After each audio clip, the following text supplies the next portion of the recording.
పరిశుద్ధ నామమున మహిమ గాక. శ్రేష్టమైన ఈ యొక్క చక్కని దినం ఇచ్చిన ప్రభువుకు మొదట వందనాలు తెలియజేస్తూ, అలాగే వాక్యాన్ని శ్రద్ధగా వింటున్న మీ అందరికీ కూడా ప్రభు పేరట నా హృదయపూర్వకమైన వందనాలు తెలియజేస్తున్నాను. నేటి దినమునకైన వాక్య భాగాన్ని చదువుకుందాం. మత్తయి సువార్త 4వ అధ్యాయము 17వ వచనం. అప్పటి నుండి యేసు పరలోక రాజ్యము సమీపించి ఉన్నది గనుక మారు మనసు పొందుడని చెప్పుచు ప్రకటింప మొదలుపెట్టెను. దేవుని బిడ్డలారా, క్రైస్తవ జీవితానికి మారు మనసు అనేది గొప్ప ఫౌండేషన్.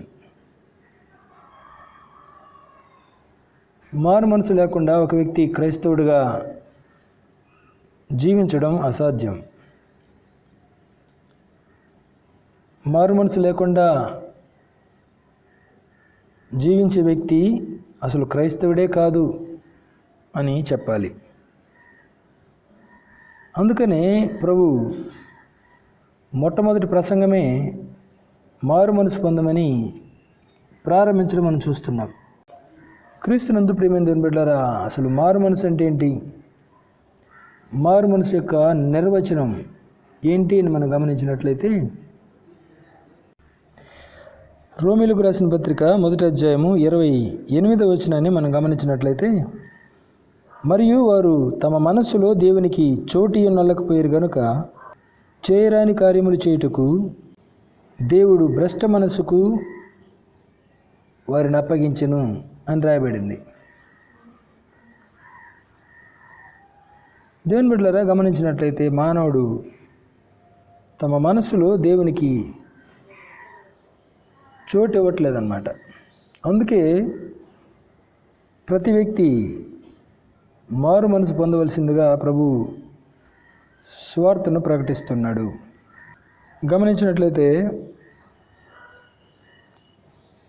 దేవునికి చోటు ఇవ్వని మనస్సును, లేక తమ మనసులో దేవునికి చోటు ఇవ్వని వ్యక్తులను దేవుడు భ్రష్ట మనసుకు అప్పగించినట్లుగా వాక్యంలో చూస్తున్నాం. అయితే ఒక వ్యక్తి తన మనసులో దేవునికైనా చోటిస్తాడు, లేకపోతే భ్రష్ట మనసుకైనా అప్పగించబడతాడు. భ్రష్ట మనసుకు అప్పగించబడిన వ్యక్తి తన మనసులో దేవుని చోటు ఇవ్వలేడు.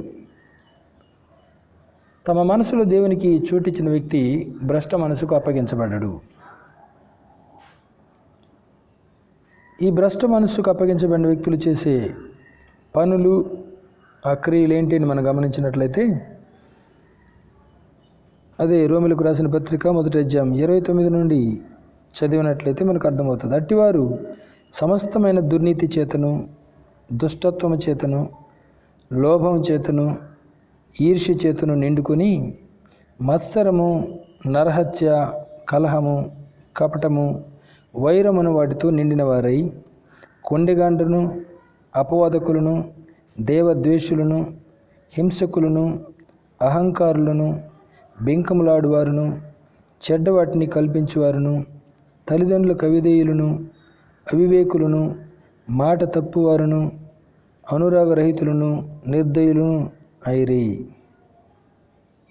చూడండి దేవుని బిడ్డలారా, తమ మనసులో దేవునికి చోటు ఇవ్వకపోతే వీటన్నిటికీ ఆ వ్యక్తి తన మనసులో చోటిస్తాడు. కనుక మనం గమనించినట్లయితే వీటన్నిటి నుంచి ఎప్పుడైతే మన మనసులో చోటు ఇవ్వకుండా విడిపించబడతామో దానినే మారు మనసు అంటారు. కనుక ఈ సమయంలో మన జీవితంలో ఇక్కడ చదవబడినవి ఏమైనా ఉన్నవా అని మనల్ని మనం పరీక్షించుకోవాలి. సమస్తమైన దుర్నీతి అనగా వారిలో నీతి ఉండదు, దుర్నీతి ఉంటుంది, చెడు నీతి, చెడు క్రమం ఉంటాయి. దుష్టత్వం అనగా ఏమాత్రం మంచి ఉండదు, దుష్టత్వంతో నింపబడతారు, దుష్టక్రియలే చేస్తారు. లోభం అనగా ఈ లోక సంబంధమైన వాటిని ఆశించుట, దురాశ కలిగి ఉండడం, దాన్ని లోభం అంటారు. ఈర్ష్య, పగ ఇలాంటివన్నీ కలిగి ఉంటారు. మత్సరం, అసూయ లాంటిది, అసూయ, నరహత్య అనగా ప్రేమ లేకపోవడం.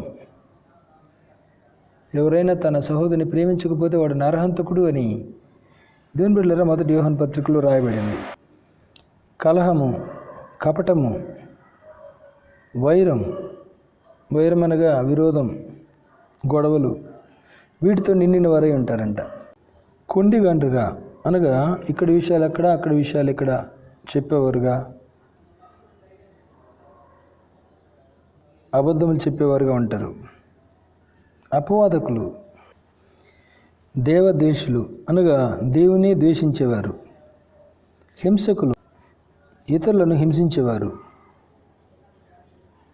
అహంకారులు, గర్వంతో అహంకారంతో నిండి ఉంటారు. బింకంలాడువారు, అబద్ధములు చెప్పేవారుగా ఉంటారు. చెడ్డవాటిని కల్పించేవారు. చెడ్డవి ఉండవు కానీ వీళ్ళే కల్పించుకుంటారు, చెడ్డవాటిని కల్పించుకునేవారు. తల్లిదండ్రులకు అవిధేయులు, తల్లిదండ్రులకు లోబడరు, తల్లిదండ్రుల మాట వినరు. అవివేకులు అనగా వివేకంగా ప్రవర్తించరు, ముందు ఎలాంటి కీడుందో గ్రహించరు. మాట తప్పేవారు, మాట చెప్తారు కానీ మాట మీద నిలబడరు. అనురాగరహితులు అనగా ప్రేమ లేనివారు. నిర్దయులు, దయలేనివారు. దేవుని బిడ్డలారా ఇవన్నీ మనలో ఉంటే వీటి విషయంలో మనం పశ్చాత్తాపడి ప్రభు దగ్గర ఒప్పుకొని మనము మారు మనసు పొందవలసిన వారమై ఉన్నాం. ఒక మాటలో చెప్పాలంటే దేవునికి చోటిస్తే చాలు. దేవుని బిడ్డలారా దేవుడు మనల్ని మారుస్తాడు. మన జీవితంలో ఉన్న చెడుగునంతటి తీసివేస్తాడు. అందుకే నా కుమారుడా నీ హృదయం నాకిమ్ము అని దేవుడు అడగడం మనం చూస్తున్నాం. దేవునికి మనం చోటిస్తే, మన మనసులో దేవునికి చోటిస్తే జీవితం మారిపోద్ది. దాని బిడ్డలారా మనం ఏవైతే చదువుకున్నామో వాటన్నిటికీ ఆపోజిట్ అయినటువంటి ప్రేమ కలిగిన వ్యక్తులుగా మనం మారుతాం. ప్రేమ సహిస్తుంది, ప్రేమ మర్యాదగా నడుచుకుంటుంది, ప్రేమ దేవుని బిడ్డలారా అన్నిటిని తాలుకుంటుంది. కనుక ఒక ప్రేమ కలిగిన హృదయము లేక ప్రేమ కలిగిన మనసు మనలో వస్తుంది. ఎప్పుడైతే దేవునికి మనం చోటిస్తామో దేవుని ప్రేమ మన హృదయంలో కృమ్మరించబడుతుంది. తద్వారా ప్రేమ కలిగిన వ్యక్తులుగా మారుతాం. అన్నిటిని ఓర్చుకుంటాం, అన్నిటినీ సహిస్తాం, అన్నిటినీ తాలుకుంటాం, ఇతరుల ఎడల దయ చూపిస్తాం.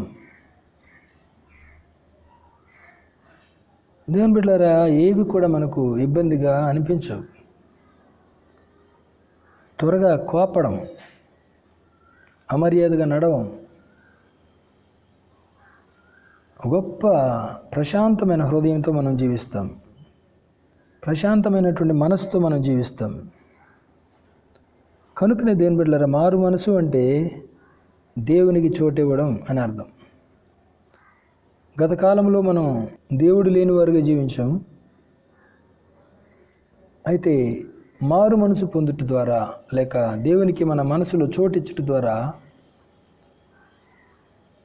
వీటన్నిటి విషయంలో మనం మారు మనసు పొందుతాం.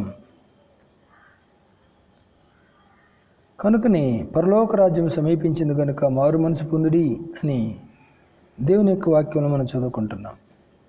అనగా పరలోక రాజ్యానికి వీటన్నిటితో మనం వెళ్ళడం దేవుని బిడ్డలారా ఎట్టి పరిస్థితుల్లో కుదరదు. ఇవన్నీ కూడా మన మనసులో నుంచి తొలగించుకుంటే, వీటన్నిటి విషయంలో మనం పశ్చాత్తాపడితే, వీటన్నిటి విషయంలో ప్రభు సన్నిధిలో వేడుకుంటే, వీటన్నిటి విషయంలో దేవుని బిడ్డలారా ప్రభువుకు చోటిచ్చి ఆయన మన జీవితంలో మన మనసులో క్రియ జరిగించినట్లుగా ప్రభువుకు స్థానం ఇస్తే ఆయన మనకు నిజమైన మారు మనసును కలుగు చేస్తాడు.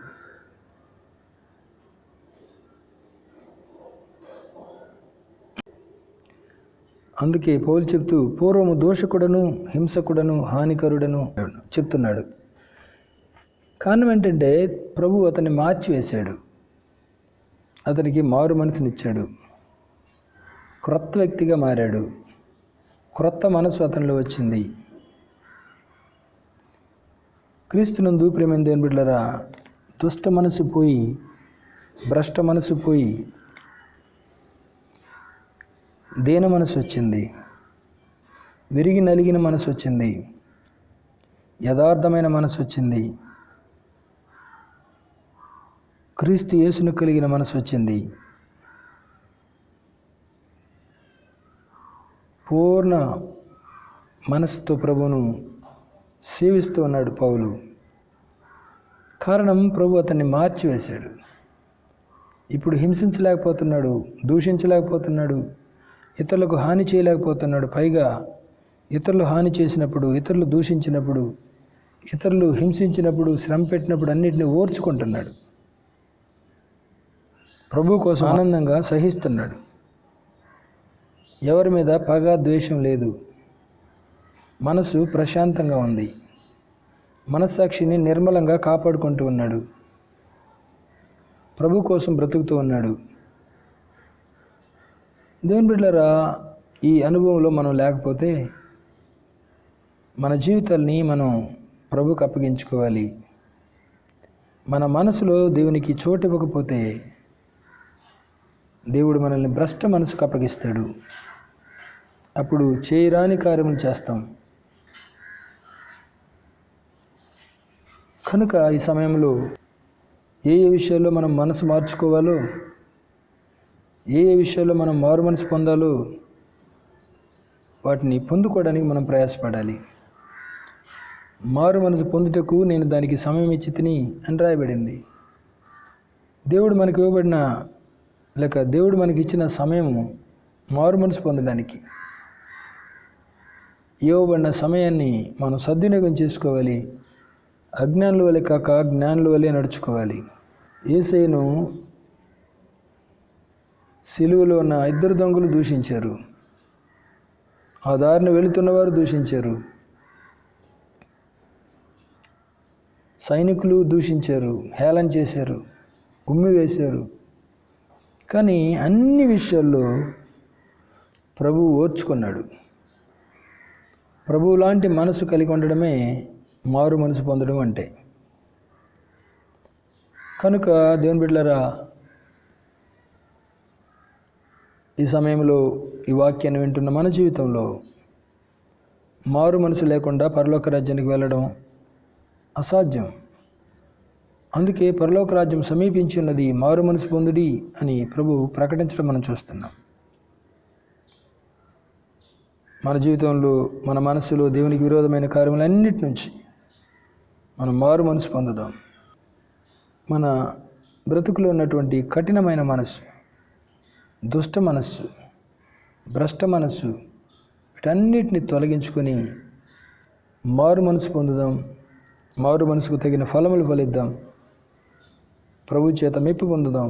అట్టి కృప ప్రభు మనకు అనుగ్రహించి ఆశీర్వదించును గాక.